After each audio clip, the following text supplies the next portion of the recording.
Falando sobre saúde, os impactos da pandemia na vida do brasileiro são impactos devastadores. Para vocês terem uma ideia, após as taxas de morte materna pela Covid-19 no Brasil terem dobrado do ano passado para esse ano, o Ministério da Saúde passou a recomendar que as mulheres adiem, se possível, a gravidez. Em 2020, a média mensal foi de 54 mortes. Este ano já foram 108. Sobre esse assunto, eu converso agora com o Dr. Igor Padovese, obstetra e ginecologista da USP e do Hospital Albert Einstein. A Covid se mostrou mais grave em mulheres grávidas. Bom dia, doutor. Bom dia, William. Sim, as mulheres grávidas têm um risco um pouco maior do que as mulheres da mesma idade de terem casos graves. Embora não seja uma doença exatamente grave para as gestantes, a maior parte das grávidas que tiverem Covid vão ter quadros leves. Mas sim, é um risco um pouco aumentado. E como a epidemia mudou, a gente tem visto mais jovens internados, casos mais graves em jovens, isso se aplica também às gestantes. Doutor, foi bom o senhor falar sobre as jovens grávidas, né? Nós tivemos o caso, tem um mês, de uma menina que ela pegou o Covid, ela ficou internada, foi entubada e fizeram um procedimento para retirar a criança. E eu não fiquei sabendo sobre os efeitos do vírus na criança. O vírus, quando a mãe está infectada, ele passa para o feto? Geralmente não, William. Esse é o conceito que a gente chama de transmissão vertical. Existem casos bem isolados que talvez isso possa acontecer numa minoria absoluta dos casos. De modo geral, não é uma doença que tende a ser grave para o bebê. É uma doença que pode se tornar grave para a mãe, assim como a gripe, a influenza, que a gente já conhecia há mais tempo, que também não é tão comum ter casos graves, mas é uma doença potencialmente grave para a gestante. Doutor, as mulheres ficam inchadas no período da gravidez, são enjoadas, o corpo muda, os hormônios ficam todos alterados. São esses fatores que acabam contribuindo para o vírus prejudicar a situação da mãe?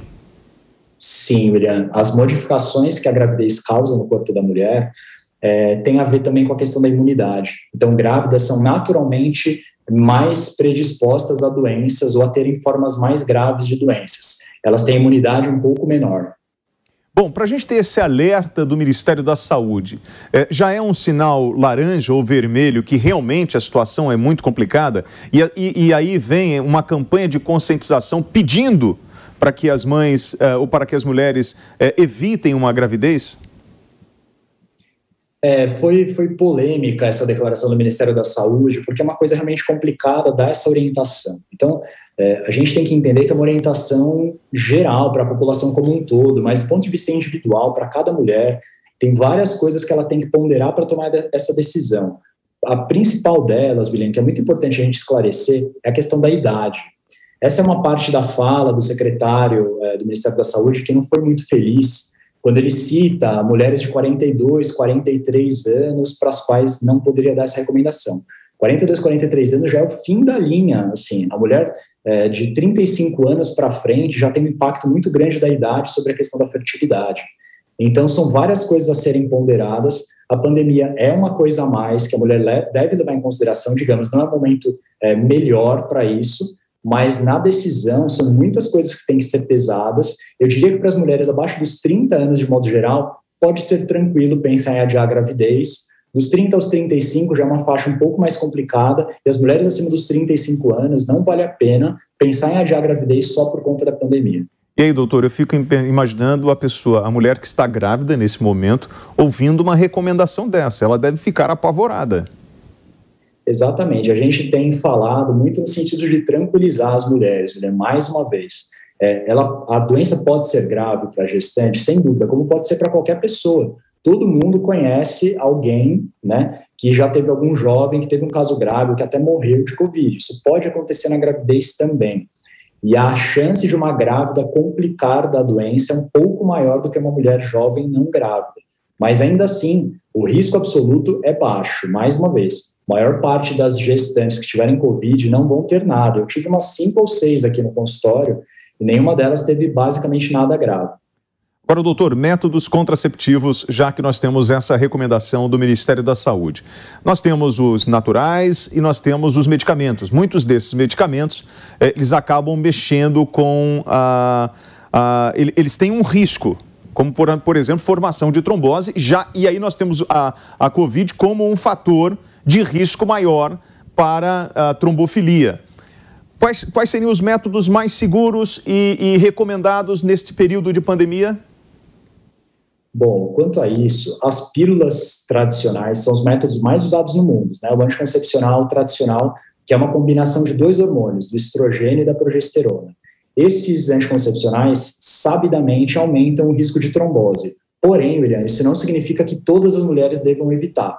Existe um consenso que direciona isso, que o ginecologista deve seguir, que se chama Critérios de Elegibilidade para o Uso dos Contraceptivos, que é um guia da OMS, atualizado a cada 3 anos, e lá a gente se baseia para saber as mulheres que têm um risco maior ou não de usar os contraceptivos. Então, os que são mais seguros são, de fato, os métodos que não contêm estrogênio, que são as pílulas só à base de progesterona, e os DIUs e o implante hormonal, chamado Implanon, o único disponível aqui no Brasil. Então, eu diria que os DIUs de cobre ou DIU hormonal, que não tem estrogênio, ou o implante, eles são, sim, os métodos teoricamente melhores que as mulheres mais devem buscar. Aliás, eu tenho no meu canal do YouTube, William, muitos vídeos em que eu falo em detalhes sobre esses métodos. Bom, doutor, falando sobre essa atuação do vírus, da recomendação do Ministério da Saúde, a Regiane, que trabalha comigo, está lembrando de um assunto muito importante, que foi a Zika. A Zika, num primeiro momento, quando surgiu, gerou um pânico enorme, com problemas, riscos de microcefalia e outros problemas para as grávidas. O risco era muito maior para a Zika do que para a Covid? Muito maior, William, nem se compara. Se nós estivéssemos numa pandemia de Zika vírus, aí sim era para as grávidas todas estarem desesperadas.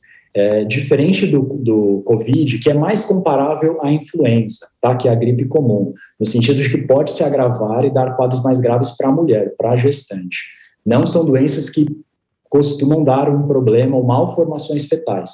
Diferente do Zika vírus, que a chance da mulher ter Zika vírus na gestação e isso comprometer a formação do bebê, dar malformações graves, é muito alta. Então, é uma situação completamente diferente. Bom, a amamentação, a gente já sabe que ela ajuda e muito a criança. É verdade que as mulheres que contraíram o vírus, elas acabam transmitindo anticorpos através do leite materno? É verdade, já tem vários estudos que comprovaram isso, não só mulheres que tiveram a infecção e que produziram, então, anticorpos, passaram para os bebês pela placenta e também pelo leite materno, mas mulheres que já estão sendo imunizadas durante a gestação, já começaram a nascer os bebês dessas mulheres que receberam a vacina na gravidez, mostrando que os bebês já nascem com anticorpos e ainda recebem mais anticorpos pela amamentação.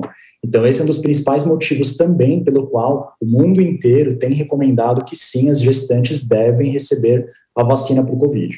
Bom, conversamos com o Dr. Igor Padovese, obstetra e ginecologista da USP e do Hospital Albert Einstein. Doutor, obrigado pela participação. Obrigado, Elian. Um abraço, bom dia. Tenha um bom dia.